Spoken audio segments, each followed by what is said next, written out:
Muy buenas tardes a todos, ¿qué tal? ¿Cómo están? Hace unos años, el Premio Nobel de Literatura peruano Mario Vargas Llosa nos contaba en este programa que descubrió la literatura latinoamericana aquí en París y no en su Perú natal, como sería mucho más lógico. En este sentido, París sigue siendo punto de encuentro para muchos escritores latinoamericanos. Prueba de ello son los encuentros literarios hispanoamericanos que se abren este miércoles en el Instituto Cervantes de París. Entre los escritores que han venido a la capital francesa, cabe destacar el escritor y académico paraguayo Javier Viveros. La literatura te permite vivir estas otras vidas, hacer esta catarsis que decían los griegos, pero sobre todo eso, te permite vivir otras vidas sin tener que vivirlas realmente, sino solo a través de la ficción. Y eso te permite ser una persona más empática. Es como que te da esa posibilidad o esa potestad de colocarte en el lugar del otro y tratar de ver las cosas desde su ángulo también. Ya, y bueno, a mí esencialmente yo soy narrador, Yul. A mí me gusta contar historias. Y bueno, mis amigos suelen decir que yo atropello los géneros, porque, no sé, hice poesía, hice teatro, escribí guiones de cine, guiones de historieta, cuentos, ahora terminó una novela. Sí, claro, porque la poesía otra vez se subdivide. Ahí puede ser poesía en castellano, hice poesía en castellano, hice poesía en guaraní, tengo algunos haikus, que es un estilo japonés de poesía 5, 7, 5 sílabas. Entonces a mí me gusta mucho explorar los géneros. Esencialmente yo quiero contar historias. A mí me gusta esto de crear los seres de papel que le llama Roland Barthes. Entonces, eso es lo que me gusta. Esa es mi mayor motivación. A mí me gusta mucho el lenguaje y usar ese lenguaje para contar historias. A lo mejor detrás... Muy buenas tardes, Javier. Javier Viveros, bienvenido a París y a Radio Francia Internacional. Buenas tardes, Jordi. Estoy encantado de estar en tu programa. El placer es mutuo. Mucho han cambiado las cosas en materia de comunicación, pero nada como un encuentro en persona, ¿no? Y no virtual como nos ha estado acostumbrando el COVID, por ejemplo. Sí, exactamente. Es una diferencia abismal, ¿no? Hay años luz de diferencia entre verse a través del Zoom que verse así cara a cara. De verdad, ¿no? No es la primera vez que vienes a París, No, imagino. había venido ya antes como turista. Entonces, ¿qué significa para ti participar en estos encuentros donde hay una buena docena de escritores latinoamericanos? Sí, bueno, siempre los encuentros son nutritivos, ¿no? Poder encontrarse, poder intercambiar literatura, intercambiar experiencias con otros seres del mismo oficio. Es, por supuesto, gratificante y bueno, hacerlo en un territorio neutral, digamos, tiene su encanto, sobre todo considerando a París, que es quizá una de las ciudades más hermosas del planeta. Encuentros nutritivos, sobre todo en el almuerzo, ¿no? Me imagino, con un Sí, escritor. porque la gastronomía francesa es Por de supuesto. la mejor. Permíteme que recuerde a nuestros oyentes que has nacido en Asunción en 1977, en cuya universidad vas a realizar estudios literarios. Paraguay es quizás la única nación bilingüe de América Latina con dos idiomas oficiales, el castellano y el guaraní. ¿Cómo afronta un escritor paraguayo ese bilingüismo? ¿Como un escollo o como una riqueza, quizás? No, es siempre una riqueza. Cuanto mayor es el número de lenguajes que uno posea, es tanto mejor. Cada lengua es una manera de descifrar el mundo, de sentir la realidad. Entonces, el guaraní a nosotros nos da... El guaraní es nuestra lengua real. La manera en que nosotros entendemos la realidad se da a través de la lengua guaraní. Y para nosotros es algo normal. Para la mayoría de los escritores paraguayos, el bilingüismo es algo que está presente en nuestro día a día. Hay un 80% de la población que habla la lengua nativa americana, el guaraní. Eso es, a pesar del fenómeno de la diglosia que tenemos, hay una lengua de prestigio que es el español, que es la lengua castellana. Pero la lengua guaraní es nuestra lengua. Es la lengua con la que sentimos, con la que expresamos nuestras emociones. Es la lengua que nos hace ser, tal vez. Hay dos Javier Viveros, uno que escribe en guaraní y uno que escribe en castellano, en español. Sí, hay dos. ¿Piensan igual o son pensamientos diferentes? No, son pensamientos diferentes porque, como decía antes, cada lengua es una manera de entender el mundo, de descifrar la realidad y lo hace a través de una sintaxis distinta que no tienen, son muy disímiles el castellano y el guaraní. Lamentablemente yo tengo mayor posesión de la lengua castellana que la del guaraní. El guaraní la tuve también desde la cuna. Mi padre me hablaba en guaraní, mi madre me hablaba en castellano. Y con el tiempo quise escribir en guaraní y tuve que aprender, tuve que enseñarme guaraní. Como dice Borges, tuve que enseñarme tal lengua. Y bueno, he escrito un libro de poemas en guaraní, un libro de haikus, porque el castellano de repente tiene demasiadas sílabas. El haiku te exige concisión, tiene que ser algo sucinto, preciso, rotundo. Y el guaraní te permite decir más cosas en menos. Además es un universo completamente diferente, una visión del mundo. Exactamente, la cosmovisión es por entero distinta y quedan muy bien los haikus escritos en la lengua nativa americana, en nuestro guaraní rudimentario y dulce, como dice nuestro poeta Eloy Fariña Núñez. Como narrador, tu libro de cuentos Por debajo del radar fue distribuido por un periódico en Paraguay, por todo el Paraguay, con el suplemento del diario ABC. Eso es una manera de entrar en literatura fantástica, ¿no? Todo el mundo te leyó ese fin de semana. Sí, en Paraguay cuando publicamos generalmente son 300, 500 ejemplares de los libros, vendes todo eso y sos bestseller. En este caso con el diario salen tiradas largas, 10.000, 20.000 ejemplares y nada es comparable al alcance que tiene un diario. O sea, la red de distribución que tienen son verdaderos pulpos, por lo que a uno lo llena de satisfacción el que pueda llegar la obra hasta tanta gente en latitudes tan diferentes del país. Hablando de distribución, es cierto que una famosa cadena de comida rápida distribuyó como regalo alguno de tus libros. Exactamente. En esta cadena de comida rápida, en lugar de un juguete, metió este libro infantil. Y es increíble, Jordi. En 2 semanas, 20.000 ejemplares. Increíble, ¿no? Son números grandiosos. Estamos viendo precisamente ese libro, fue editado por Alfaguara, ¿no? Sí, por Alfaguara, que es el sello de Una cama para niños. ¿Era un libro para niños? Es un libro para niños, sí. Además, colaboras habitualmente con el suplemento semanal del diario Última Hora, que también publicó Pólvora y Polvo, una historia bélica, una historieta bélica, un cómic sobre la Guerra del Chaco, ¿no? La Guerra del Chaco ha marcado el espíritu paraguayo desde hace ya más de 2 siglos, ¿no? Bien, en realidad la guerra que nos marcó más es la guerra contra la Triple Alianza, la guerra que Paraguay libró contra Brasil, Argentina y Uruguay hace 150 años. Ahí fue una derrota catastrófica que de alguna manera nos marcó como colectividad. Esa derrota nos marcó como pueblo. Y luego volvimos a recuperar autoestima con la guerra del Chaco entre 1932 y 1935, esa lamentable guerra que se tuvo contra la hermana República de Bolivia. Fue recuperar autoestima. Y quedaron esas 2 guerras, quedaban en nuestro imaginario. Le has dedicado también una novela, ¿no? Requiem del Chaco. Requiem del Chaco es una novela cuando uno va a escribir literatura histórica, Jordi, tiene que investigar mucho porque el rigor es imprescindible. Investigando, leyendo las memorias de excombatientes, leyendo los libros escritos relacionados con esa guerra, me encontré con un personaje que me fascinó. Se llama Carlos de Santis. Es un doctor argentino, rosarino. No tenía vela en el entierro, Guerra del Chaco.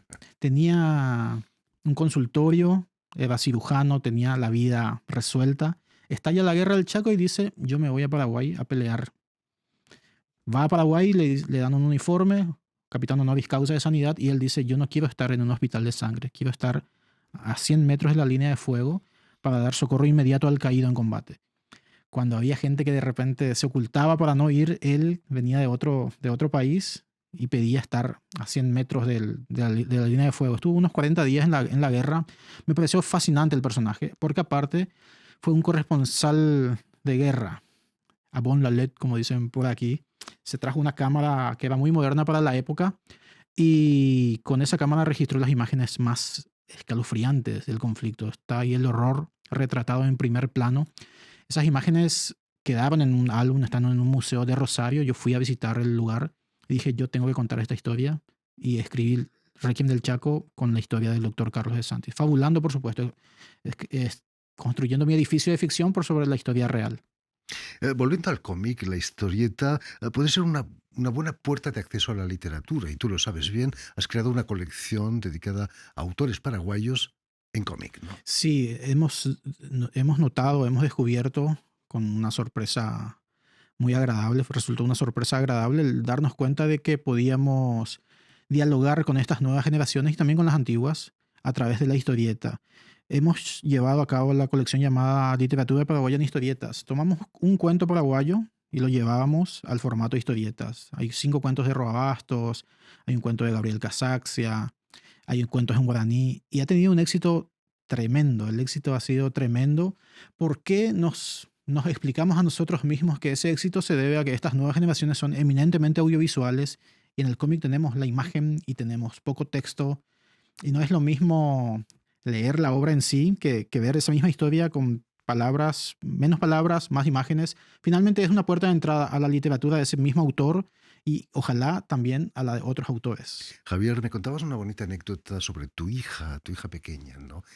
¿Cómo consideraba ella los libros? Ah, bueno, sí. Mi hija Alexa a los 7 escribió un libro que se llama Mi perrito feliz, lo tradujo al inglés, My Happy Puppy, con dibujitos, mandé dibujar, se publicó su libro y después en algún momento le dije, ¿tenés otro libro? Y me dijo, no papi, yo ya no voy a escribir libros. Y le dije, pero ¿por qué, hija? ¿Qué pasó?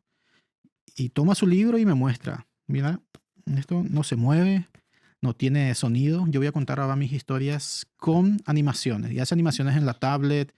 Y es exactamente eso. Cuenta historias, cuenta cuentos, pero con sonido y con movimientos.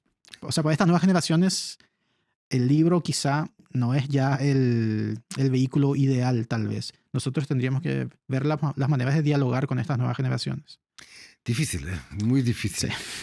También te has interesado, Javier, por el deporte, en especial por el fútbol. Como editor has publicado Punta Caraja, una serie de cuentos paraguayos con el fútbol como protagonista. Un partido de fútbol puede ser una verdadera tragedia griega, ¿no? Ha sido causa de guerras en América Latina incluso. Sí, puede tener el pathos de una tragedia griega. Tenemos héroes y villanos. Es una representación de la guerra, finalmente.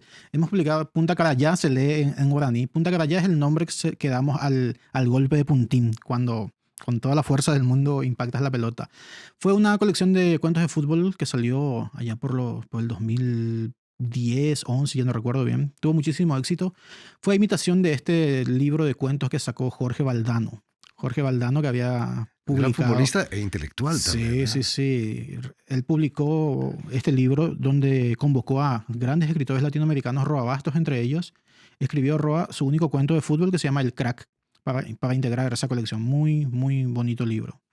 Tu cuento Fútbol S.A., Sociedad Anónima, ha sido incluido en varias antologías, como el de una editorial chilena que publicó un libro que se llamaba Por amor a la pelota. ¿Es ese amor a la pelota lo que te lleva a escribir sobre fútbol? Sí, yo soy muy futbolero, Jordi. Realmente en Sudamérica sudamos fútbol, estamos siempre pendientes. No solo en Sudamérica. No solo en Sudamérica, es cierto. Siempre estamos ahí. Inclusive vi el fenómeno en Centroamérica, donde no son hinchas de los cuadros locales, sino que son o del Barça o del Madrid, Centroamérica. Y, bueno, La internalización, del fútbol. sí, totalmente. La multinacional del fútbol. En la actualidad eres miembro de la Academia Paraguaya de la Lengua Española, por supuesto, y académico correspondiente de la Española. Aparentemente las relaciones entre las academias van viento en popa, ¿no? Quizás es el inglés el enemigo común. Sí, la relación entre las academias está muy bien. Se respetan las individualidades. Estamos de acuerdo en que tenemos una lengua común, pero en cada región se ha desarrollado esa lengua de una manera no independiente, sino hay pequeñas derivaciones y lo que hace la RAE, que antes fue siempre como muy normativa, en estos casos es más bien descriptiva. La Academia Paraguaya de la Lengua Española envía los nuevos vocablos, las maneras en que es utilizada la lengua, porque allí en Paraguay el castellano está muy influido por el guaraní. La sintaxis de la lengua guaraní está ahí agazapada, siempre presta a saltar en cualquier momento. Le presta partículas, está siempre. Entonces nosotros lo que hacemos en la academia es enviar los nuevos vocablos, colaborar con el diccionario, el gran diccionario el diccionario de la lengua española. El lema de la Academia de la Lengua Española es limpia, fija y da esplendor. ¿Es el mismo para la Academia Paraguaya? Estamos regidos por lo mismo, digamos. Tratamos de hacer siempre lo mismo, pero también, como decía antes era era normativa. Así. Ahora es más bien normativo-descriptiva. debería hablarse de esta manera, pero también se dice de tal o cual forma, en tal o cual país. Más abierta, más democrática. Sí, ¿no? exacto. Volviendo a los encuentros de literatura hispanoamericana que se abren este miércoles aquí en París, en el Instituto Cervantes, ¿sigue siendo París un cruce de caminos literario, sobre todo para América Latina, o ya han cambiado las cosas? Bien, Francia o París más bien fue siempre este gran centro cultural. Creo que ya no lo es. Ahora hay otros centros culturales, además de París, pero en nuestro imaginario creo que sigue estando presente. El París de Cortázar, el París en el que estuvo Julio Ramón Ribeiro, también nuestro Rubén Darío Saguier. Sigue siendo de alguna manera el gran centro cultural del mundo para nosotros. Rubén, París. tuvimos la ocasión de tenerlo en este programa cuando era embajador. Sí, embajador de aquí en Paraguay durante Francia. mucho tiempo. Gran escritor. Gran poeta. Este jueves vas a presentar en este encuentro una ponencia que va a girar en torno al cuento paraguayo contemporáneo. Así es. ¿Cómo está la literatura breve paraguaya en este momento? Es quizá el género, luego de la poesía, el género con mayor suerte en cuanto al cultivo. Mucha gente cultiva el cuento y hay mucho talento. Y lo que veo yo, Jordi, en los últimos tiempos es que parece la literatura paraguaya haber descubierto de súbito los nuevos, otros géneros, otros subgéneros en lo temático. Siempre la literatura paraguaya estuvo como alimentándose de su historia. Teníamos el mundo rural, costumbrista, y en los últimos tiempos, a partir del 2000, se vino la incursión urbana, y en los últimos años hay más gente haciendo ciencia ficción, terror, chick lit, esta literatura rosa. Entonces hay como un abanico temático mayor, ya no solo gente que mira a la historia, que siempre está la historia para alimentar nuestra literatura, pero ya no es exclusiva. O sea, que goza de muy buena salud. Goza de una espléndida salud. Paraguaya. En fin, pues ya lo saben, si están aquí en París, no dejen de pasar por el Instituto Cervantes, donde se va a celebrar este miércoles y el jueves los 7º encuentros de literatura hispanoamericana. Muchísimas gracias, Javier, por haber estado aquí con nosotros. Un placer haberte tenido aquí. Un honor. Permíteme también que dé las gracias a Tiffany Menta y a Suel Kedir, quienes se han ocupado de la realización del programa, y también saludar a nuestros telespectadores, porque también los tenemos, que nos siguen en toda América Latina, seguro que en Asunción también, gracias a la cadena Unión Continental Latinoamérica y una red que se llama TAL, que reúne televisoras públicas y universitarias de toda América Latina. Cálido saludo a todos ellos, Jordi. Desde aquí se los enviamos. Y a ustedes, muchísimas gracias por su atención y les damos cita para una nueva edición de El Invitado de Radio Francia Internacional.